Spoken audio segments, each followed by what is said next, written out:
Welcome, Erik. Welcome back to Travel Connections. I'm so happy to see you. But then you and I work together all the time Sure. because you edit my podcast and do an amazing job. And I thank you every day because Travel Connections would not be what it is without you. Thank you very much. You're very humble. We're going to talk about the Camino. And the Camino is kind of like an abbreviated name, but is it the Camino de Santiago? What is the official name of this walk across several So the countries? the name is El Camino de Santiago, or the Way of St. James. The Way of St. James. Okay. Well, let's talk in generalities about what the Camino is, because, I actually told people when you were on your journey, my friend Erik, he's on the Camino right now as we're speaking. Can you explain a little bit about what this is and why do people do it, and perhaps why did you do it? Yeah. So the Camino, or El Camino de Santiago, the Camino, or your Camino when you're on it, is it's a pilgrimage from, well, it could be from anywhere, but there are a few different routes through to get there. The most popular, and the one that I did, is the Camino Francés, which starts in France, and then you walk across. Yep, you walk right across to the west coast of Spain, or almost the west coast of Spain. Right. It's like across the entire country. Across the entire country, and it's been going on for over 1,000 years now. Mm-hmm. And it is a way, or it's a pilgrimage. The end of it, Santiago de Compostela is the name of the city you end in, and the cathedral there is purported to have the remains of the Apostle James. So one of the 12 men who studied under Jesus Christ. So this is a Catholic pilgrimage, or it was a Catholic pilgrimage. People now just kind of do it. There are people who do it for personal reasons. They do it because it's a mountain to climb, or they do it as a religious pilgrimage. And I met several people who were all on it for very different reasons. But that's what it is. So it's a way, and it can start anywhere in Europe or anywhere in the world. When you look at a map of the Camino, it will show all of these different routes. But the most popular one is the Francés. There's actually a movie made about it too, called The Way, with Martin Sheen and Emilio Estevez. Right. Right. Yeah. And so you decided that you were going to walk that particular one. And I know there's this whole theory, like walking your own Camino, right? Yes, So absolutely. there are people that walk a portion of it, right? They don't walk the whole thing. They do what they can. They have their bags carried. They don't have their bags carried. They wear their bags. But it's kind of you do you, right? Yes, absolutely. Oh yeah, absolutely. And it's something that I kind of experienced on the Camino itself, or I thought about beforehand, or something that I struggled with beforehand too, was, what is the Camino? What will it mean for me? What does my walk have to mean? It's like, oh, well, I have to carry my bag the whole time, and I have to, stay in these, they're called albergues, or the pilgrims hostels, and I have to stay in those the whole time, and I have to, sit and eat my pilgrims meals with, I have to do all these things. And then as like the more that I studied it and the more that I prepped myself for, I was like, you know what? There is not a pilgrim in the world through history who wouldn't take a horse if one was provided to them. They wouldn't sit in a cart if it wasn't provided to them. They wouldn't stay in a hotel, or, like there's, you are a pilgrim on the Camino the moment you decide to go on the Camino. And it doesn't matter if you have your bags carried for you. It doesn't matter if you skip a section, and or it doesn't matter if it takes you 30 days. It doesn't matter if it takes you 60 days. It's the moment you decide to do it is the moment you are on the Camino and you become a pilgrim, and however you get there is however you get there. Yeah, I love that your philosophy about that. That has been my experience. I've had good friends that have done it several times. Some have carried their own pack, some have not. Some have gone with friends, some have gone alone. And, a dear friend of mine wrote a book about it, and she came on the podcast and we talked about it.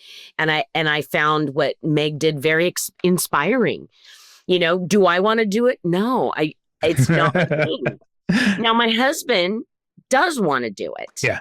And so he's trying to glean as much information as he can from different resources. And you are a great inspiration to him. And I'm like, you need to listen to this podcast episode, because Erik is actually going to give us a lot of really, really helpful information. Yeah.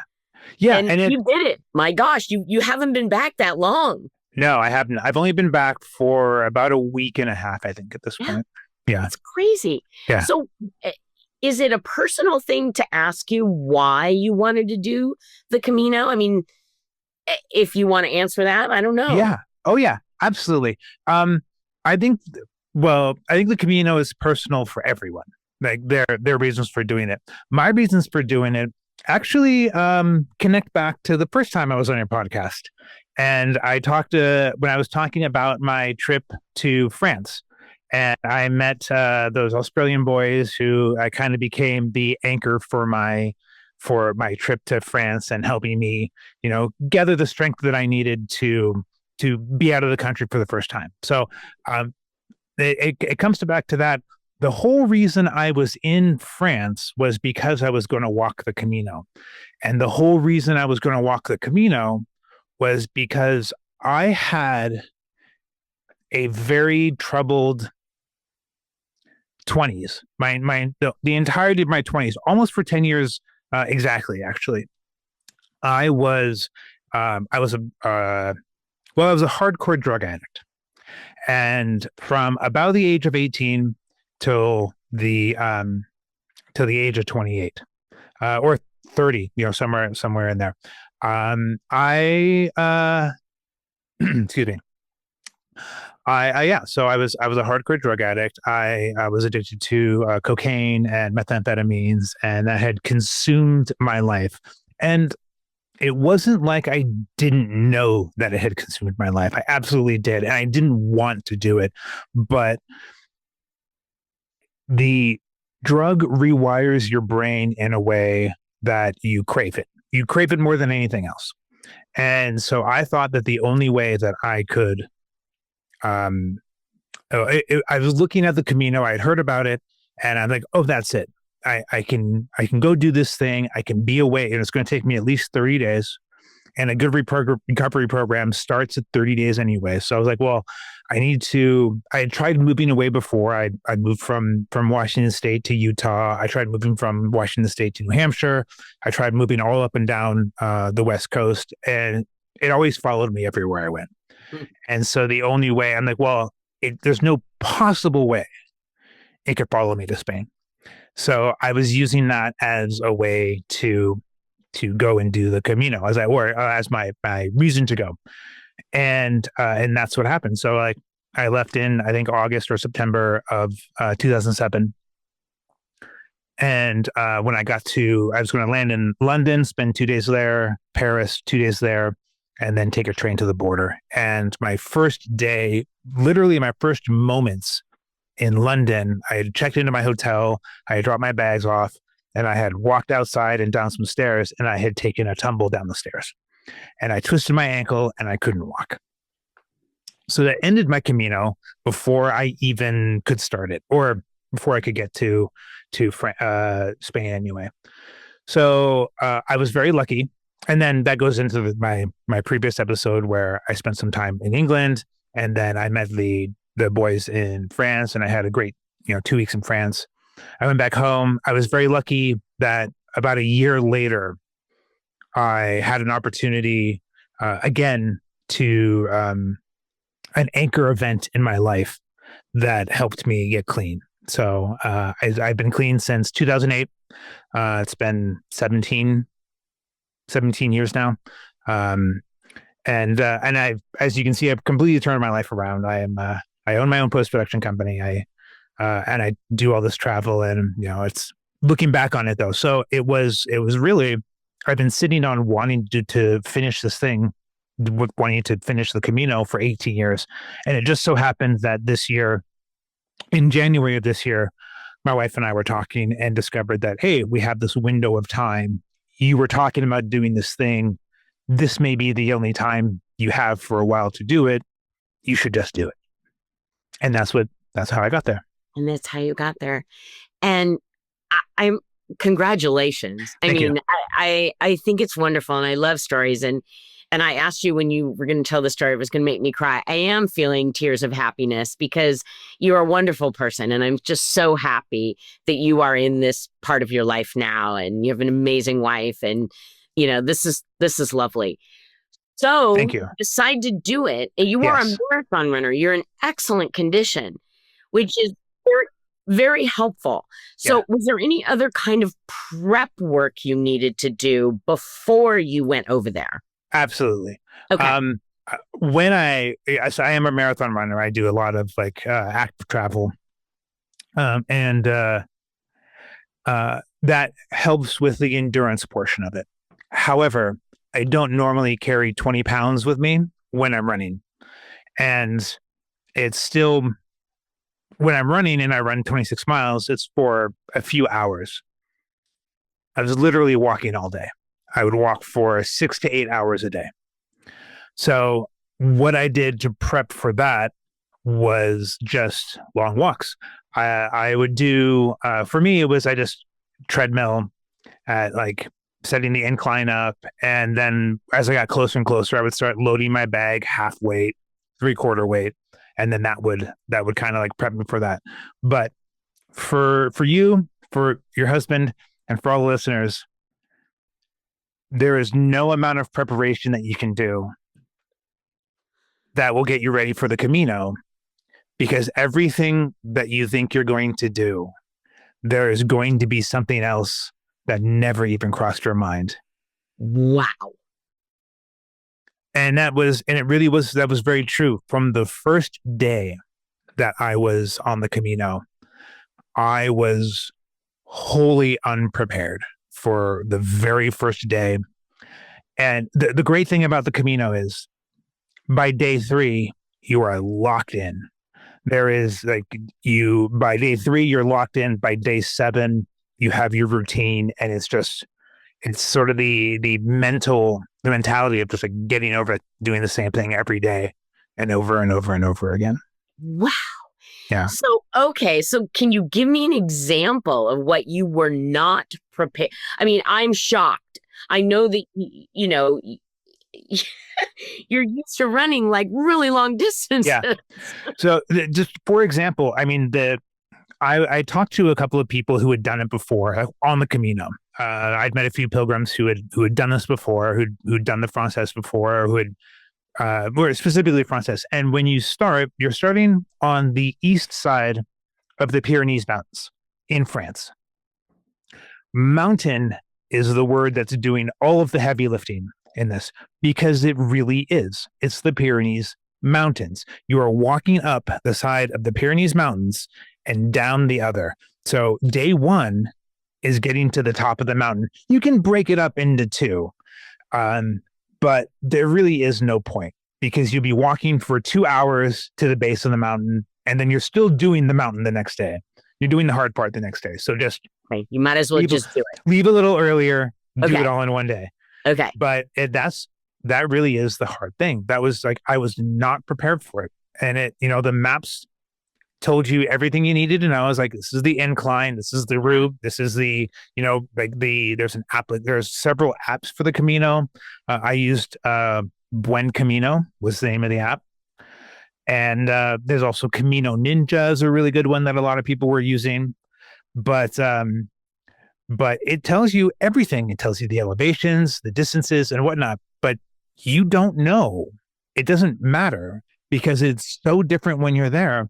And then when you pass the last town, about a third of the way into your first day, you pass like the last town. If you don't eat, and if you don't have any food with you, there's nothing until you get to the top of that mountain. And again, I don't think I can stress this enough. It's a mountain. Yeah. It is a mountain. It was so wild that, I had a pack of water that I drained. I had electrolyte drinks that I drained. I had like, yeah, I could not, I was doing everything I could just to get to the top of that mountain. And you get up there and it's a small town, Roncesvalles, and it is a monastery, it is a hotel, and it's a restaurant. And that's the entirety of the town. Okay. And you get up there and you have your first pilgrim's meal and you're staying in this giant monastery in a mountain. But getting there on that first day, just could not fathom how difficult that was going to be. Having done, double digit walks, having done, walks with my pack, having broken in my boots, having done all of that, like there was nothing that could have prepared me for that. And then on day 2, you're doing the exact same thing going down. No breaks. Like no break. And 8 it's hours. Steep. It's really so steep. It is so steep. It's so steep. One of the people that I talked to said, if you can get past the first 3 days, yeah, you can do the Camino. Yeah. But it's getting past the first 3 days. And it's no joke. There were people that I met just in the first day who had to tap out on the 3rd or 4th day because of an injury developed coming up and then down the mountain. Yeah, they front load those hills. It was such an experience. And then again, whatever you do in the first few days or the first few days will set you up for the rest of the journey. I knew at that point, got to have more food with me. I knew at that point, refill my water, because there are about every 10 kilometers or about every 6 miles, there is a public fountain for pilgrims to refill their water packs or to get water bottles or whatnot. So refill your water. I'm like, I've done hikes. I currently live outside the Rocky Mountain National Park. I do big hikes. I do all these things, but like my big hike, might be on a little developed path, or like, it's a little bit of an incline, but it's for like maybe an hour, maybe a couple of hours, not for 8. So that was the big thing about getting straight, not being prepared. Right. Well, okay. So now you've got the physical part, which is a surprising challenge for you. Mentally, how are you doing at that point? Are you thinking, what the heck? So I never, that was the other thing. They say the Camino is divided up into 3 different sections. There's the physical part, there's the mental part, and then there's a spiritual part. And it's like 3 segments. And then, once you reach this city, you're a third of the way through, or however it is. I never experienced anything like that. The most I got was by day 3 or 4 when I got to Pamplona, and I took my first rest day. Okay. I want to stay in Pamplona an extra day. I'm not going to go any further. I just, Pamplona, I think, is like day 3. And so day 3 and 4, and I just, I knew that I needed a break after that. But yeah, so I knew, wait, what was the question? I totally spaced out. So like, where were you mentally? Oh, mentally. Did you have those breaks in mind, or did you think on day 2, the heck if I'm going, I'm going to take a break? I knew, so I scheduled in, I used a book by Sandy Brown, who's a pilgrim. He's written books on all the different ways. So I used his book, and he has it divided up into 5 or 6 sections. Okay. Good to know. So it's like, at this point you finish section 1, at this point you finish section 2. So every time I finished a section, I would take an extra day. And I actually planned out, of the 10 or so people that I was walking with, I was the only one that planned out everywhere that I was going to stay. Everyone else was just going, and you can do it either way.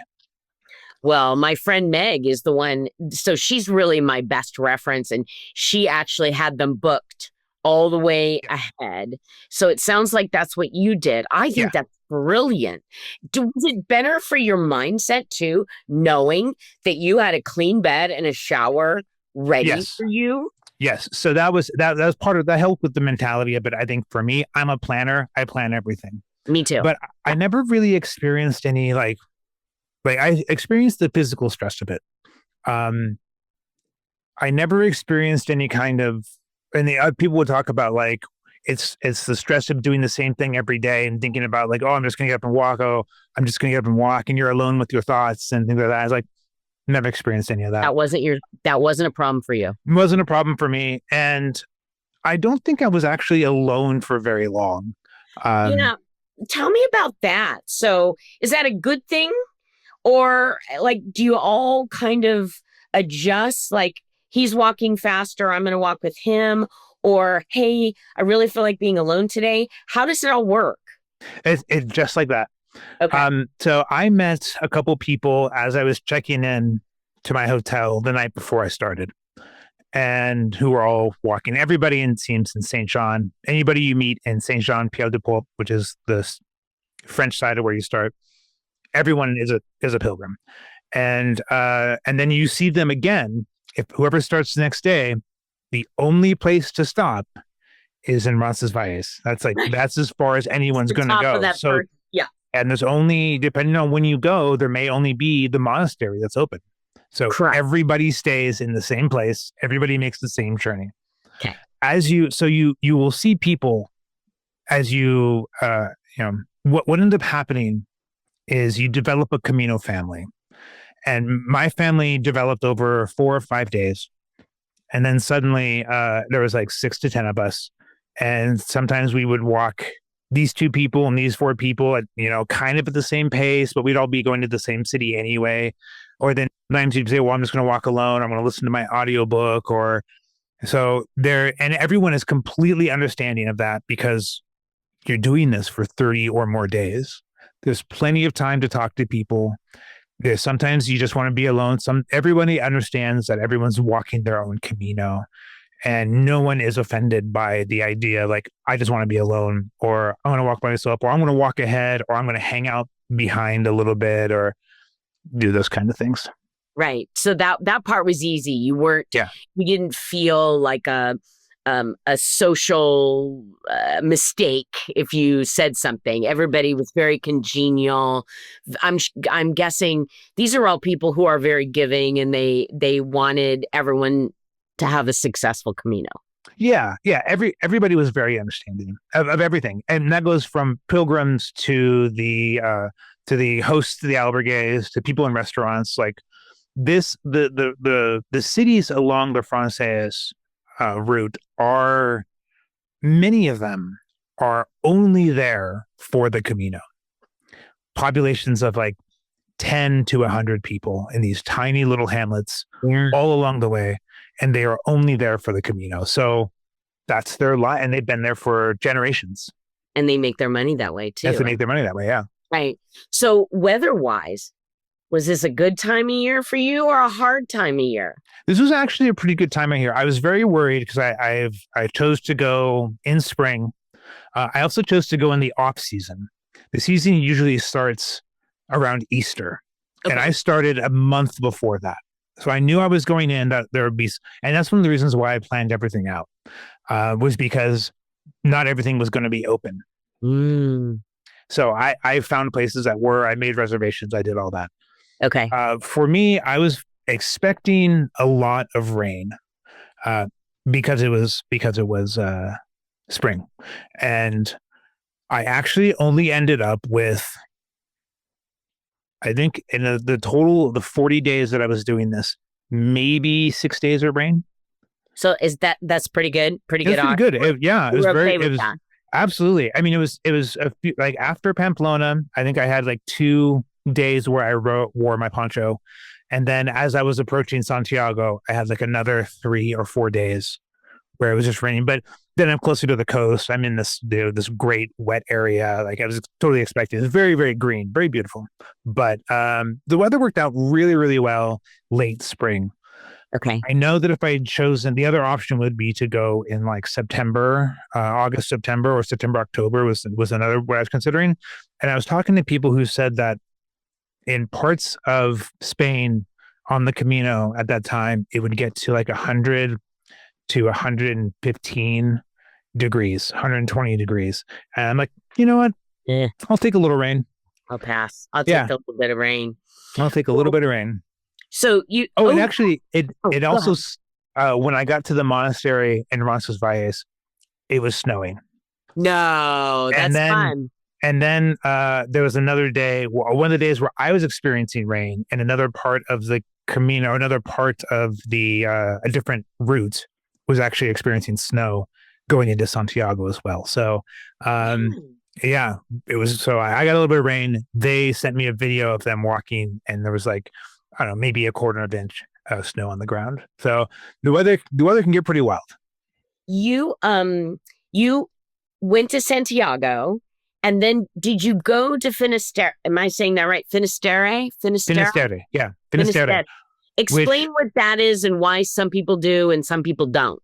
so the Camino doesn't have to end in Santiago. There are a few others, or it's primarily two. There's a town called Muxia, and there's a town called Finisterre. And you can actually get a certificate of completion because they're both on the coast, and one's a north route, one is a northwest route, the other one's a southwest route. So you can get an extra certificate to go another 80 kilometers or so, or 50 miles, I think. So that was an option. So yes, I did. I hadn't, when I was planning this previously, I hadn't thought about going any further than Santiago. As I was planning this in the last year or so, and I learned that you can go to a town called Finisterre, which literally translates to end of the world, which I thought was very cool. That's so cool. Very cool. That's so cool. I'm like, oh yeah, I'm going to go to the end of the world, and Yeah. it's called Finisterre because it was the end of the Roman Empire Right. at that time. It's the old Roman road ended there, and they thought it was the most westernmost part of Spain.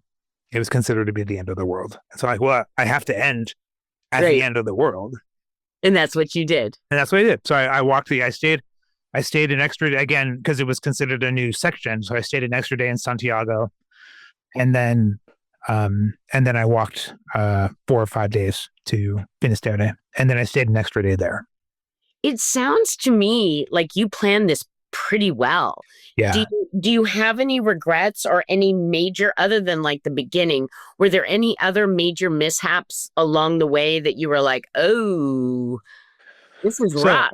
I did get injured along the way, Okay. and that is to the point where I had to stop walking, and so Ugh. all of my reservations had to be redone.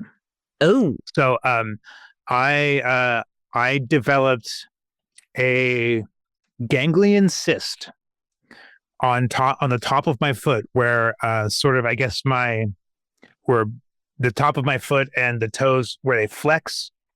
What ends up happening is if there's too much pressure, too much weight on your body, or too much repetitive work, your body will create a little cushion of water right there to kind of push the bones apart.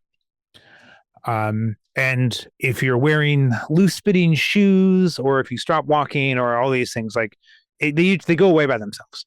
oh, they do. Yeah. But I was wearing, and this was a mistake that I made. I thought I needed hiking boots. I thought this was a hike. I thought it was this intense thing, and it is for the first couple of days. But after that, any sort of like trail shoes, running shoes, I ended up in the hospital, and then the international advocate told me that I could have done this in sneakers. Like it's The whole thing. the whole thing. And after being on it, I would agree.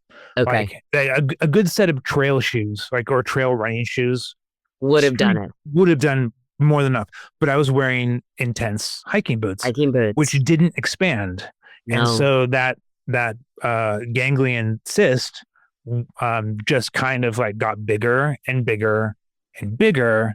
And because my shoe wasn't expanding for it, it was pushing it further and further into my body, into my foot, which created an abscess, which became infected. And the infection spread across the entire top of my foot. Oh, boy. So I had to stop when I could no longer physically walk. I was about one town away, or one segment away from the town or the city of Lyon. So I took a train to Lyon. That I got there a day early, and I went to a hospital. And the Spanish healthcare system is amazing. It's super affordable, even if you don't have, or at least for what I needed. I had an international insurance, but even if you don't, like, paying out of pocket is not like paying out of pocket in the United States. But I was seen immediately, and I was diagnosed, and they gave me some antibiotics and told me to buy new shoes. And so I did. Okay. Luckily, I was just able to find, like, I have some trail shoes at home. So I found the same brand, modern version of the same ones I have at home that I know they're going to fit, or pretty good idea that they're going to work out. And I just had them Amazon to get out. Yeah. I had them Amazoned to an Amazon locker, a pickup locker, near my hotel. And then I spent, and they said that I could start walking again in a few days. I took an extra couple days. Good for you. And then kept going from there. I did not go back to where I jumped forward. And I actually ended up skipping a few sections, because as I was approaching Easter, it was getting harder and harder to find places that had any sort of vacancy. You had to pick up almost where you were, because you had those reservations, right? Where I would have been, yeah. Sure. So it's very close to what I did. I picked up a little further ahead of where I would have been, and then I walked a bit slower. Okay. So I still finished in the same amount of time that I would have taken to finish. Yes. I was just walking maybe a few miles less every day. Okay. But you're very happy with your outcome, correct? Yes. Oh yeah. It's still an incredibly difficult thing to do. I mean, start to finish from where I started to where I ended, if I had not skipped any sections, would have been about 560, 570 miles. So, and I still did 450 of that. You don't have to make excuses for me. Anyone who says I didn't have a full Camino experience, I would actually argue I had more of a Camino experience than anything that I was expecting. I wasn't expecting to end up in a hospital. I wasn't expecting the generosity and the kindness of the different places that I had to stay or move to, of the international advocate at the hospital system. I wasn't expecting any of that. I wouldn't have necessarily had to have it. No. What was amazing was when I was when I was at the train station to go to Leon, there were other pilgrims there who also had sustained injuries, because we're about 3 to 4 weeks in at this point. Like, sure. There were other people who had, like, I had a little rock in my shoe that I ignored, and now I have, this thing on my foot, I twisted my pelvis, or my bag was getting too heavy and I threw out my shoulder. Like, there were other pilgrims who were doing the same thing. So it's, again, if I have to take my iron horse to get to the next town and then take a few extra days there, I was totally okay with it. I still accomplished a really, really intense thing. You did. And you're happy with the outcome. You're happy with your Camino. Were there favorite parts of it? Like, everyone has a different reason for doing it, but was there something that sticks that you're like, if I could just do that part again? I loved it so much. Oh, wow. Yeah. I think that was the thing that, and this kind of goes back to the mental challenge of it, and just having to do the same thing every day. because I never experienced that. Every day I was super excited about the next thing. The Really? next, yeah, you're walking 500 miles across the country to see the architecture change from the Pyrenees Mountains to the coast, to the west coast of Spain, to see when you get to the Meseta, which is the central plains of Spain, where it's just flat, and you can see your start town, and if you get up to that hill, you can see your end town. Yeah. There's nothing in between. There's no trees. There's no nothing. So like, people are like, oh, that, there are people who say that skip the Meseta altogether. It's like, that's like 7 days. That's 8 days Right. of walking. Like, Like, no. and there's so many, the fact that you can see these towns that look like they were just dropped in perfect shape. There's like, oh, it looks like it's a circle, and it was just like drop, and buildings like just end. It's not like here where you see like buildings just kind of trail off, and then maybe a farm. Like the whole buildings just stop, like right there. Like this was like the wall of the city. So there were some really interesting things. I think because I was going or I started in the off season, there were some things that I wanted to stop and do that weren't open. There were a lot of churches or cathedrals that hadn't opened their doors to pilgrims yet, because when you only have a couple of pilgrims a day or a few pilgrims a day, maybe you've like there's no reason to go open the church. Correct. But when you have 150, 200, 300, 400 pilgrims a day during the summer, you keep things open. You make a little money, whatnot. So there was some things like that. There was. So this is the story. Okay. There's a town called. It was in the last segment to Santiago. So the last segment from Sarria to Santiago. That's the only one that you need to walk in order to complete according to Spain. Yes. According to the cathedral at Santiago, you need to walk 100 kilometers or 60 miles. Okay.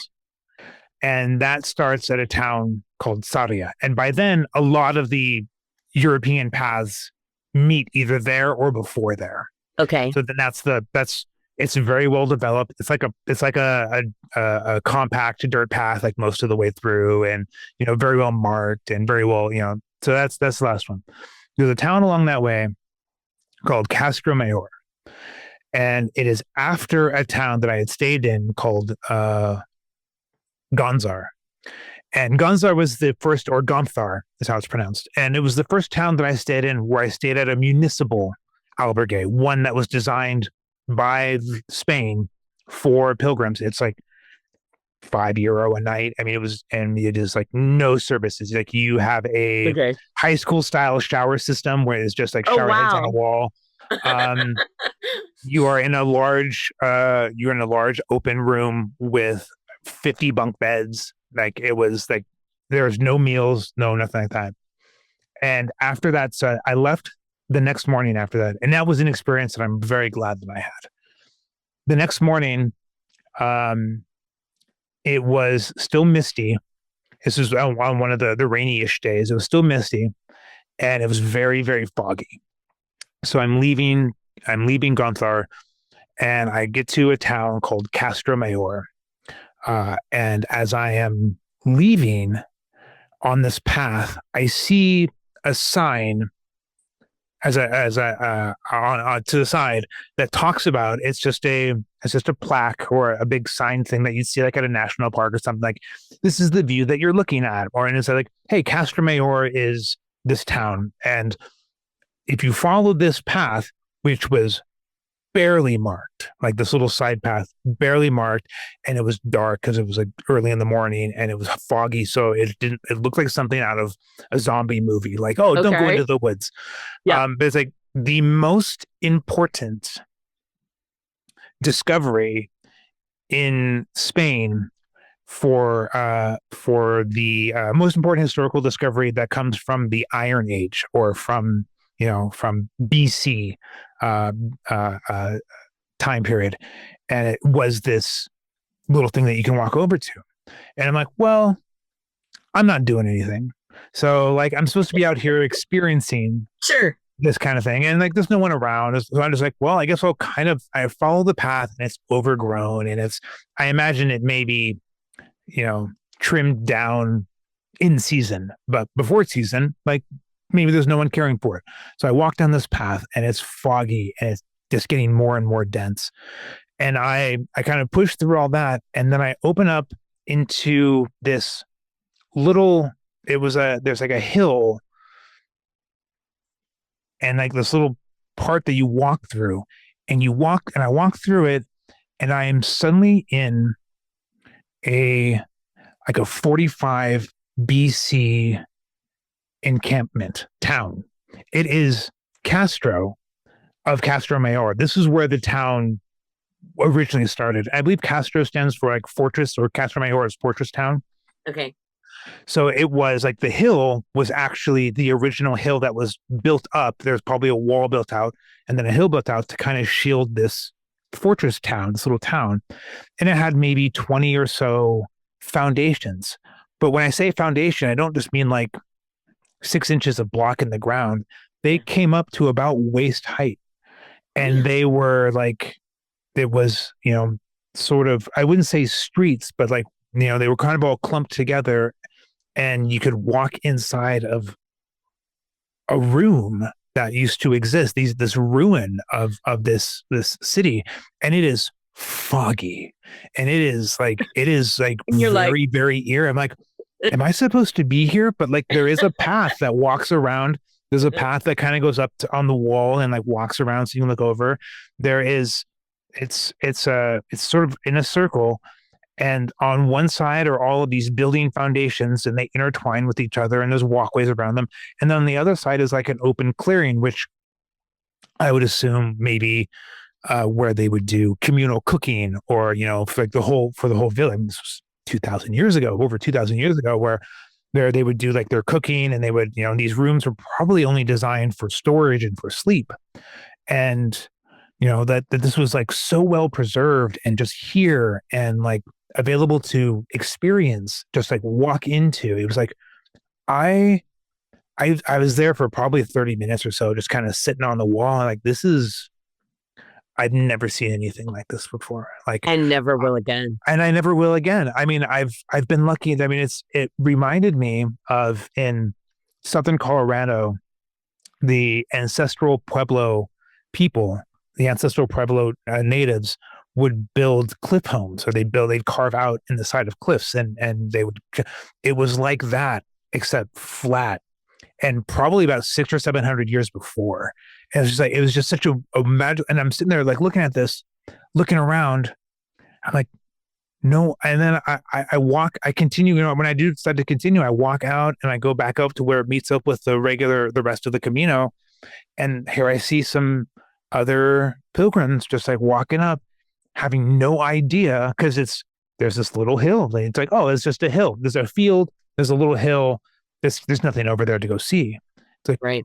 But there is. There is. And it was such an important part. Like I can imagine the things that they would have discovered there if there was pottery or weapons or tools. Like, that's very important. So walking through that was such an amazing experience, and so close to the end of my journey too. It was like, wow, like, they may not have been on the Camino, but there were people here, and it was just like to sort of share that space with time, to share that space with history was a really magical moment for me. That's so cool. That's a lovely way to end this journey of yours. Wow, that is so great. I can't thank you enough for sharing all the details. It's so inspiring.